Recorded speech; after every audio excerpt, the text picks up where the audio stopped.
friends, today we're making a cozy fall dessert pumpkin cake roll.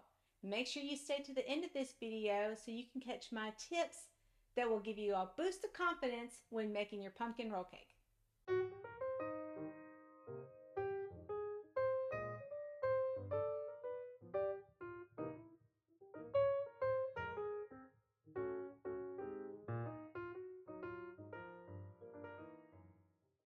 Well, hello friends.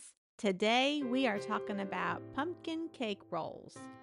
And up until very recently, I had never tried pumpkin cake roll. I'd seen them in the grocery store, and I would be interested in them, but I never was interested enough to go ahead and purchase it and try it. I always thought, oh yeah, I could probably make that at home, but I just never got around to it. Never serious enough to actually do it because I guess I kind of related it to pumpkin pie. And I'm not a huge pumpkin pie fan. I don't hate it. I don't dislike it. I like it okay, but it's never been something that has really, truly excited me. Um, Year after year, I tend to kind of pass it up Thanksgiving time. Um, if there's another dessert choice, that's what if pumpkin pie is the only thing that's there, I'll say, okay, give me a slice of pumpkin pie. Because above it all, your girl's got a huge sweet tooth, and, shamedly so, but that's the truth of it. So my day doesn't really feel complete until I've had just a little bit of sugar, just a little something sweet. So for those who do not know, I am a school bus monitor, and my bus driver that I work under, she presented me with some pumpkin spice rolls from Little Debbie, and I thanked her for them and went home and tried one, and lo and behold, I absolutely love these. And no, this is not sponsored in any way by Little Debbie, but hey, Little Debbie, give me a call. It's not out of the question. So after I tried these cakes, I wondered if I could replicate it at home. So this was the inspiration for me making this pumpkin cake roll. So your first instructions is to just sift all of your dry ingredients together, the first 6 ingredients, and then just set that aside after sifting. And I want to just say that, making this cake roll was just a little bit intimidating to me. I am in the kitchen every day cooking, but something about baking like a cake, there's just so much to that can go wrong. I've made one cake roll before, and it was years ago, and it did fine, but still something about rolling up a cake and knowing that it could crack at any moment and then ruin your entire dish, maybe just a little nervous. But still, I wanted to try it. I have the type of personality where most of the time I just like to jump in, leap of faith, and just try it instead of saying that I can't do something. I just try. Sometimes it works out in my favor and sometimes it doesn't. So your next set of instructions is to beat eggs for 5 minutes with a mixer, and then you will gradually beat in 1 cup of sugar. I would like to make mention real quick that the full list of all the ingredients is listed in the description portion of this video. So your next set of instructions is to stir in the pumpkin and lemon juice, and then you're going to fold in your dry ingredients into the pumpkin mixture. So this recipe comes from an older cookbook that my sister loaned me, and it looks like it was a cookbook that was a fundraiser for a Christian school.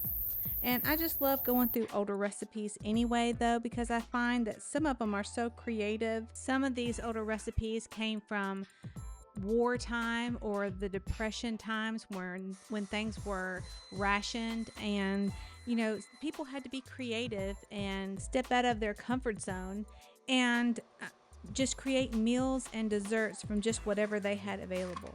So after you fold your dry ingredients into your pumpkin mixture, you're going to spread your cake batter over a greased 15 by 10 baking sheet or a jelly roll pan.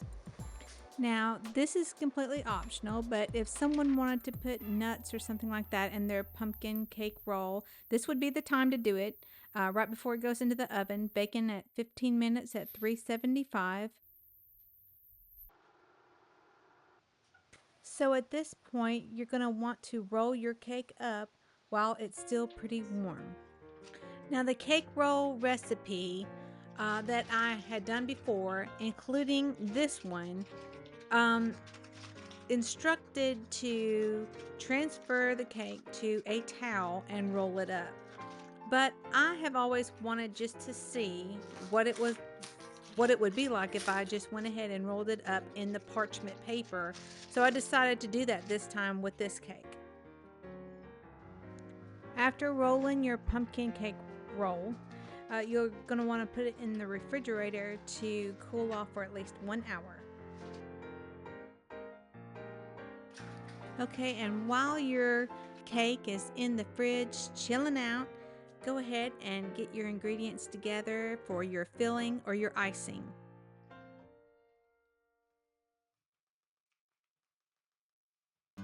I'd like to take a moment and point out that this pumpkin roll cake can be completed and in the refrigerator and actually tastes better after it sits in the refrigerator for just a little bit, like overnight. It actually tastes better to me.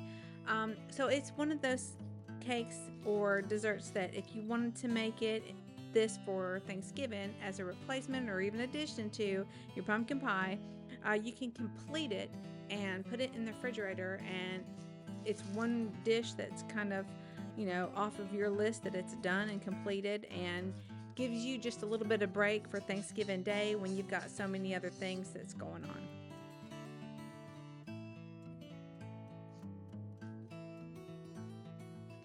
Okay, at this point of the game, you're almost home free. You've got it baked. It's cooled in the refrigerator for an hour. It's iced. And now we're rolling it up. Just be real patient with it because at this point it could still try to stick to the paper. Hold on, and then there'd be cracks and things like that. But just work with it and be real gentle, and your patience and hard work will pay off. And here we are, our finished pumpkin roll cake. But guess what? I've got a surprise for you. Surprise! I made two pumpkin cake rolls. And why did I make two? Remember when I said I was intimidated?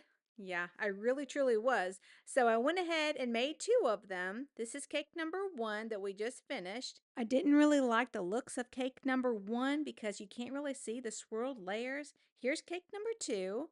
And so I corrected some things. And so that's the tips that I'm going to share with you. That way, when you go to make this cake, you won't make the same mistakes that I did. So, tip number one is to start icing your cake or the filling from the edge inward. That way, you'll have more icing for the swirly effect that you're looking for when you roll it up. So, for me, the icing recipe or filling recipe seemed really thick and hard to spread. So, in cake number two, I added a tablespoon of milk. So, that would be my tip for you is to add a tablespoon of milk to thin it out and make it more flowy. So, tip number three would be to spray both sides of the parchment paper, and this is really going to help you in two ways.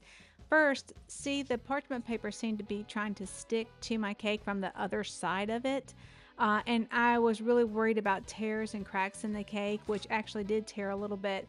But also, it'll help you in tip number four to keep everything straight and smooth, because if you have a bunch of wrinkles and things in your parchment paper, it's going to cause cracks and grooves into your cake. And if the grooves are deep enough, it's going to show your icing through the cake. Tip number five is the most fun of all the tips. So, when you roll up your cake, you're probably going to have a little bit of rough edges on the outside of the cake. So, you're going to want to just cut that off so you can have that pristine cut where you can see all your little swirly layers of icing. What do you do with the extra? Little snack for you, my friend. And tip number six, use that confectionate sugar or powdered sugar to decorate, enhance, and to camouflage. Sometimes, in all our best efforts, mistakes will still happen. So if it happens to you, like it did to me, Just a little extra sugar here and there can help to hide those imperfections, and no one will be the wiser. And now, the moment we've all been waiting for, tasting. Let me just say, I was very pleased with this pumpkin roll cake. Pleased with the texture, pleased with the taste. It's moist, it's not overwhelmingly pumpkin, but it does have those pumpkin flavors, and all the spices, the cinnamon and nutmeg and all that really complement the pumpkin well. And like I was saying, it's actually better after it sits in the refrigerator for a day. And I know that sounds weird, but all of those spices kind of absorb deeper into the cake and just really make it come alive. Normally, I'm not a person that likes cake after it sits in the refrigerator, like the texture of it, but this is the exception. Hey there! Thanks for hanging out with me today. Did you find any value in this video? If so, let's be friends. Hit that subscribe and like button, notification bell, all the things, so you won't miss any future videos. I'll catch up with you on the next video. Until then, blessings to you. Take care.